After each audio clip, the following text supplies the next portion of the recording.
يا نفس إن لم تظفري لا تجزعي.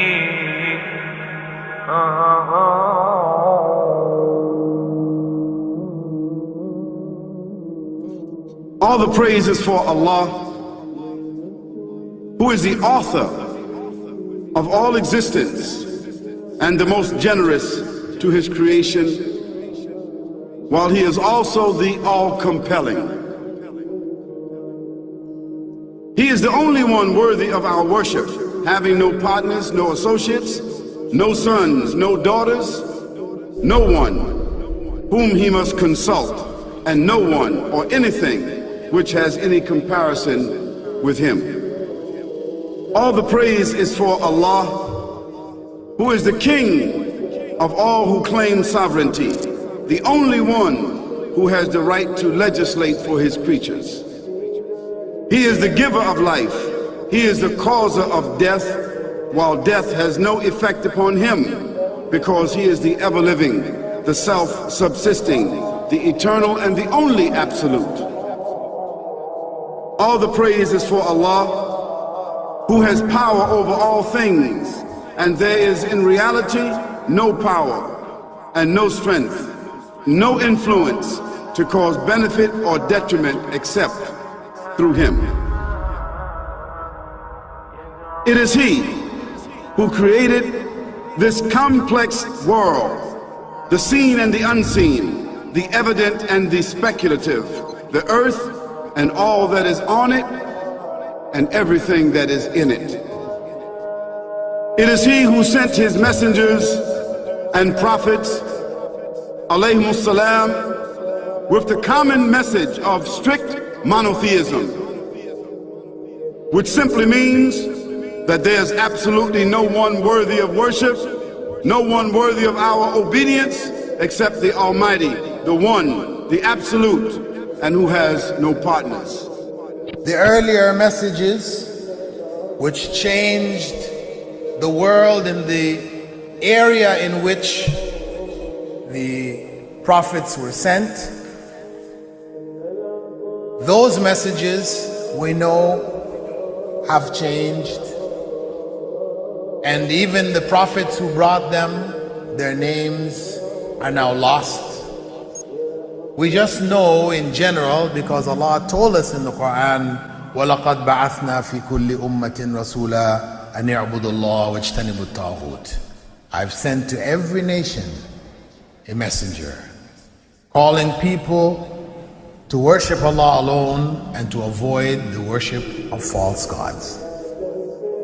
This essential message has been preserved in Islam in a way that it was never preserved before. Not because the message was different, because it was the same message, but because of the fact that there would be no other prophets who would come after Muhammad sallallahu alaihi wasallam. So therefore that message now had to be protected. It had to be preserved in a way none of the earlier messages were preserved. Evidently it is what you say you have come to know 40 years back, and what you call the Big Bang is already mentioned in the book which I read, the glorious Quran. It's mentioned 1400 years ago in Surah Anbiya, chapter number 21, verse number 30, which says, Avalam yaral lazina kafaru. Do not the unbelievers see anna samawati wal arda kanat ratkan fataqnahuma, that the heaven and the earth were joined together and we clove them asunder. What you're talking about, the Big Bang, I try to imagine compressing a spring. I push it closer and closer and closer together, so it's smaller and smaller and smaller. And I've stored a tremendous amount of energy in that spring. And when I let it go, it bursts out, it bursts out, it bursts out. The creation of the universe, which you came to know 40 years back, is already mentioned in this book, the glorious Quran, 1400 years ago. Who could have mentioned that in the Quran? So the atheists will say, maybe someone wrote, maybe it's a fluke, maybe it's a guesswork. A human being, regardless of who they are, or where they are, or what they do, will have this curiosity. They'll want to know, why am I here? How did I get here? And do I have a purpose? And if so, what is it? The only one who would really be able to answer that question would be the Creator Himself. If there is a Creator, it would be up to Him to tell us why we were created and what He expects from us and what this life is really about. Allah has shown the people from the time of Adam until right now, has shown the people what He wants from them. And it's a very simple thing, and that is that worship be for Him alone without any partners. In fact, we know this life to be a test from Almighty God. That's why we're born, and that's why we die. Because there has to be a beginning and an end for us to be tested on. The next life, after this life, no one will ever die again. A bad person or a good person.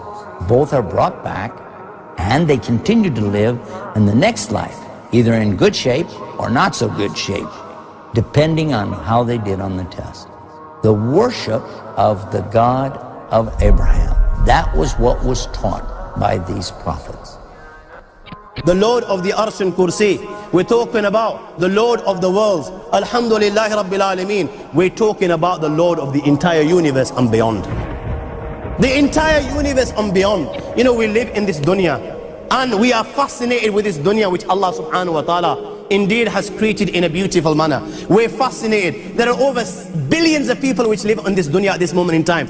Over 6 billion people that live on the dunya at this moment in time. This dunya of Allah subhanahu wa ta'ala is so big that there is space in this dunya for billions and billions and billions or more people.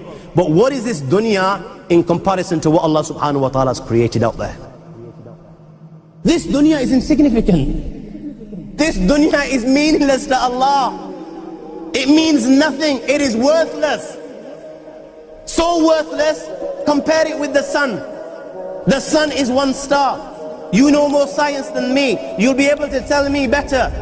Take this planet Earth and you place it inside the sun and you will be able to place 1.3 million Earths in the sun.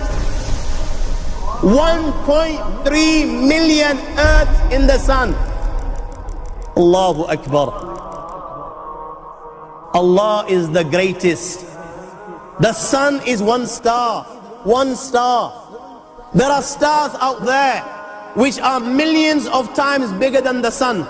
You tell me this, that you need millions and millions of stars to make one galaxy.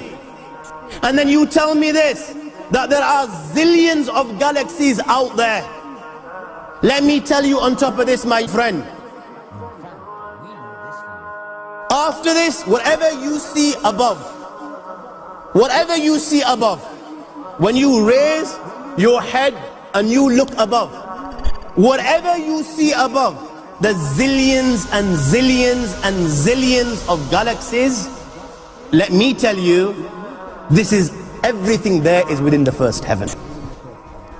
Everything there is within the first heaven, and Allah is the creator of 7 heavens. 7 heavens. And the distance between the first heaven and the second heaven is 500 years. You know, the distance that can be covered in 500 years, at what speed? Only Allah knows. Only Allah knows.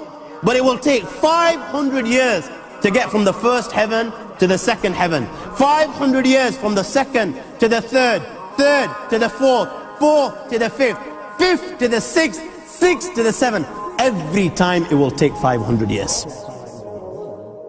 After the 7 heavens,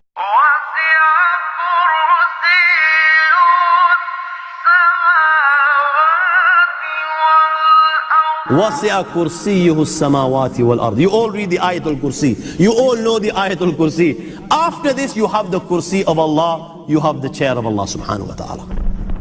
You know these 7 heavens that we've just talked about, in comparison to the Kursi of Allah, they're non-existent. They're meaningless. Rasulullah sallallahu alaihi wasallam has given an example in a hadith just to give us a little bit of understanding with regards to the 7 heavens in comparison to the Kursi of Allah.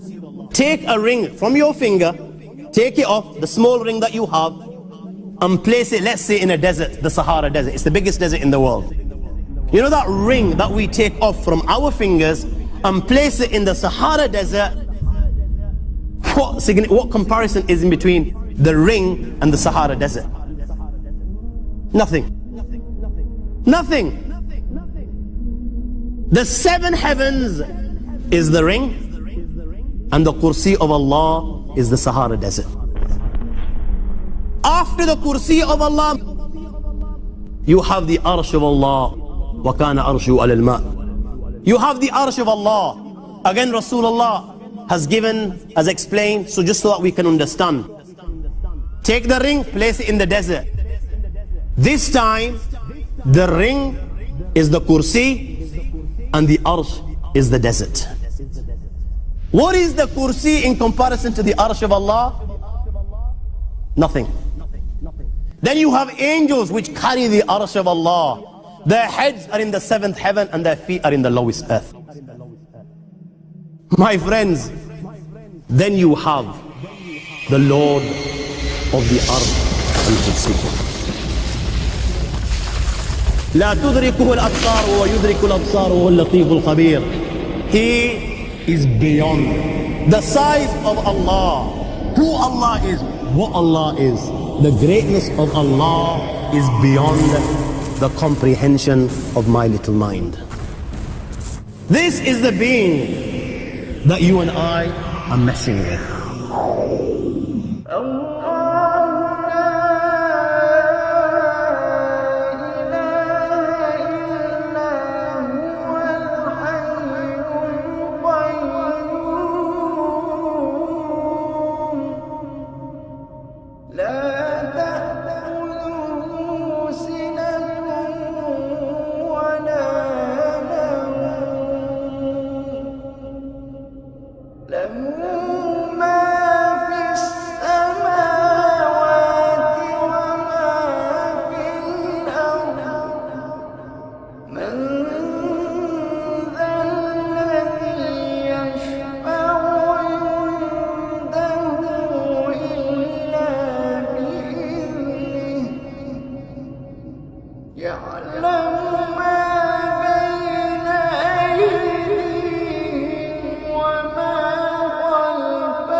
وهو